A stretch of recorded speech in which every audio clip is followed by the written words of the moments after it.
रामचंद्र जन रक्षक राम भद्र, श्री श्रीनिवास पुरुषोत्तम राज राज, लोकेश विश्वभय सूदन मामनाथ, संसार दुख गहनात रघुवीर रक्ष। आज हम इस वीडियो में बहुत ही ज्ञानवर्धक चर्चा करने वाले हैं, तो आज हम लोग थोड़ा ज्ञान एक और अपने दिमाग में बढ़ा लेते हैं। सूर्य ग्रहण और चंद्र ग्रहण में हमें क्या करना चाहिए, क्या नहीं करना चाहिए, यह शास्त्रोक्त प्रमाण विधि से होते हैं। और चंद्र ग्रहण का जो सूतक काल है वह 9 घंटा पहले लगता है, सूर्य ग्रहण का सूतक काल 12 घंटा पहले लगता है। क्या नहीं करना चाहिए, क्या गर्भवती महिलाओं को करना चाहिए, कहाँ स्नान करना चाहिए, कैसे भोजन ग्रहण करनी है, रोगियों को क्या करना चाहिए, किस जल में स्नान करना चाहिए, किन किन चीज़ों कैसे श्राद्ध करना चाहिए, पूरा शास्त्रोक्त विधि से वो हम सोचे हैं कि पहले हिंदी बताएंगे और संस्कृत के श्लोक आपको स्क्रीन में दे देंगे, तो आप पढ़ लीजिएगा। यह संस्कृत बता देते हैं, हिंदी नहीं बता पाते, क्योंकि ऐसा है कि दोनों तरह के लोग समझने वाले नहीं होते। कुछ लोग संस्कृत हिंदी दोनों चीज़ समझ जाते हैं, जो विद्वान लोग हैं। आप जो लोग नहीं समझ पाते हैं, क्योंकि हिंदी भाषी देश है, इस कारण हम संस्कृत के स्क्रीन में दे देंगे कि किन किन ग्रंथों से लिया गया है, आप उसको पढ़ सकते हैं। और हिंदी में हम बताते चलेंगे, जिसको आप सुन सकते हैं और देख सकते हैं।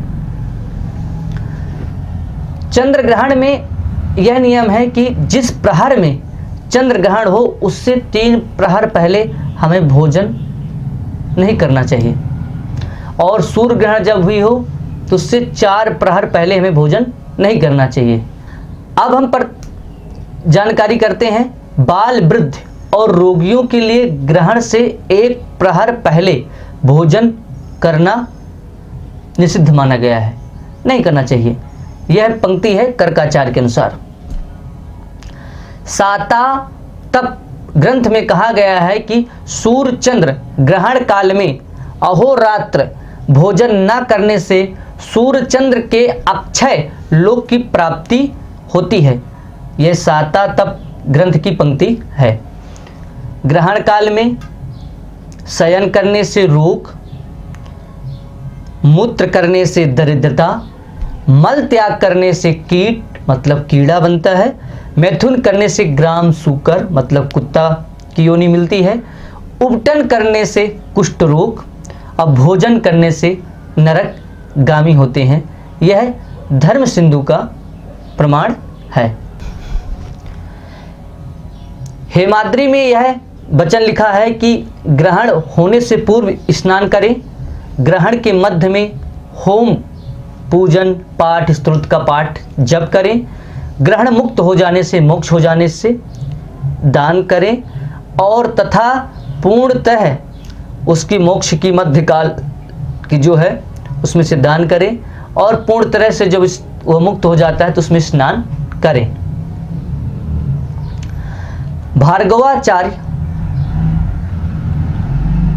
दीपिका में कह रहे हैं कि जो मनुष्य ग्रहण के सूतक और मुक्ति में स्नान नहीं करता तो वह तब तक अशुद्ध रहता है जब तक वह दूसरा ग्रहण काल ना आ जाए।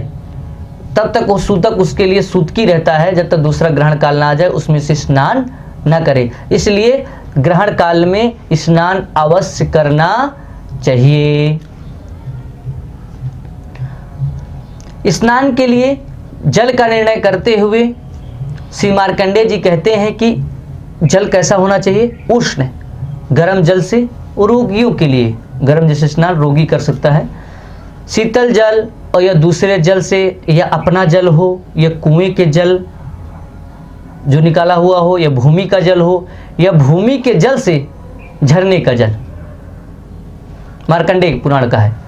और झरने के जल से सरोवर तालाब का जल, और सरोवर के जल से नदी का जल, और नदी के जल से तीर्थ का जल, और तीर्थ के जल से महानदी का जल, और महानदी के जल से गंगा जल। ये भी मार्कंडेय पुराण। अब और गंगा जल से अधिक समुद्र का जल पवित्र होता है। यह मार्कंडेय पुराण की पंक्ति है।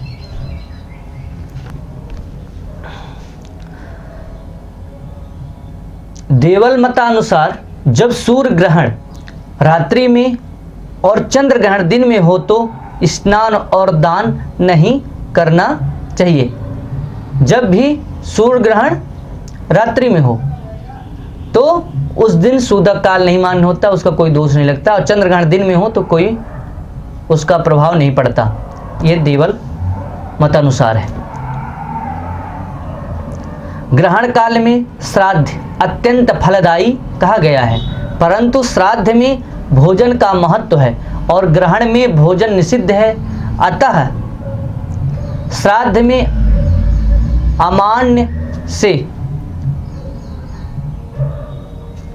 मतलब सूखे अन्न से हमें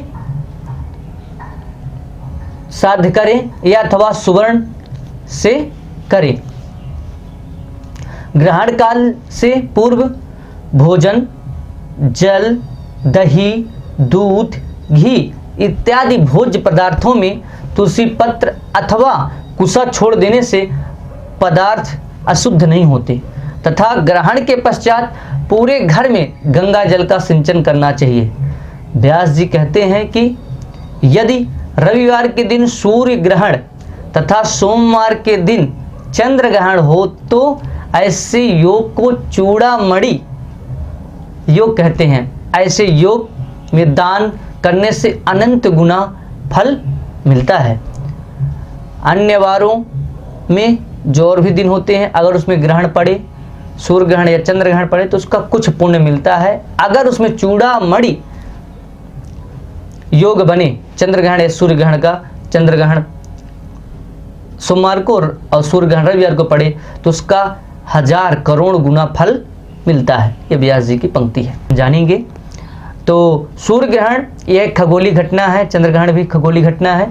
राहु और केतु से ग्रसित काल को चंद्र ग्रहण या सूर्य ग्रहण कहते हैं, क्योंकि समुद्र मंथन में अमृत निकला जिसमें से धन्वंतरी भगवान लेके आए और उन्होंने देवताओं को जैसे बांटने लगा, देवताओं को बांटते समय उसमें से स्वरभान नाम का राक्षस सूर्य और चंद्रमा के बीच में बैठ गया, जिसे चंद्रमा और सूर्य ने बताया प्रभु यह देवता नहीं राक्षस है। भगवान ने सुदर्शन चक्र निकाला और उसको धड़ से काट दिया। तब ऊपर का भाग केतु का, नीचे का भाग राहु का। तब से ये राहु और चंद्रमा जब ग्रसित करते हैं चंद्रमा को पूर्णिमा में, तो वह पूर्णिमा का काल जो होता है, जब पूर्णिमा में ग्रसित करते हैं तो उसको ग्रहण काल को चंद्र ग्रहण कहते हैं। अमावस्या में ग्रसित करते हैं तो उसको सूर्य ग्रहण कहते हैं। यह ज्ञानवर्धक जानकारी आपको कैसी लगी? अधिक से अधिक अपने मित्रों तक शेयर करें। वीडियो देखने और सुनने के लिए आप सभी का बहुत बहुत धन्यवाद। जय माई की, जय संस्कृतम, जय भारतम।